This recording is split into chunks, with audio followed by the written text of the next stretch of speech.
patiently been sitting by like a young child, waiting for this as I saw it set out today, and now we are ready. No brands or breweries influence my daily beer. The opinions expressed are solely those of me, Sean Quinn. And me, Stacey Ryder. And here is my daily beer. Today, we spotlight Walnut River Brewing Company's Coffee Porter. I am in love with the story of Rick and BJ. They are the owners of Walnut River Brewing Company in El Dorado. IT meets entrepreneur, brewer meets marketer, and it is a fun story. You know, it seems to be the classic story of great craft beer. It's friends that meet from other walks of life that are joined together over the love of beer, and there's so many different varieties. Of course, some of the most populars are IPAs, which we do a lot, but a lot of times we dabble into the porters as well. It's such a great story. In 2010, BJ told a friend that there should be a brewery in the Delano district of Wichita. The friend pointed him to Rick, who they had met at beer gatherings.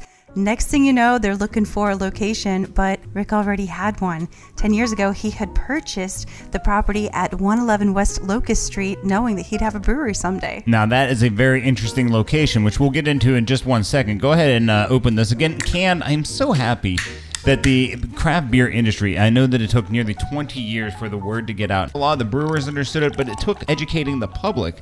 Canned beer is going to keep your product fresher, longer, out of the light, and wow, what an amazing pour on that. Again, I give you credit, Stacey Ryder, because this was one that you chose for us today. Again, Walnut River Brewing Company Coffee Porter, and the way that pours and the head that stays on the pour of that porter is very impressive. This is one of the 5 beers that they make over at Walnut River.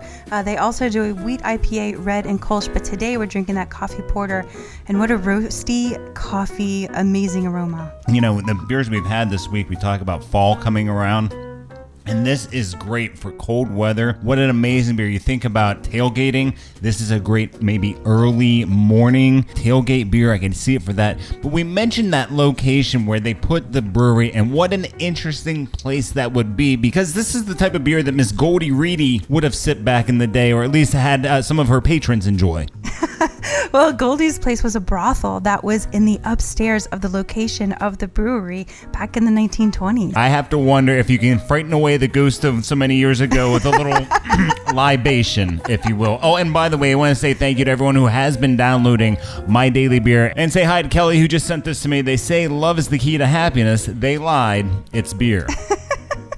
Until next time, may your beers be cold. Be sure to subscribe. I'm Sean Quinn. And I'm Stacey Ryder. And join us again tomorrow for another My Daily Beer.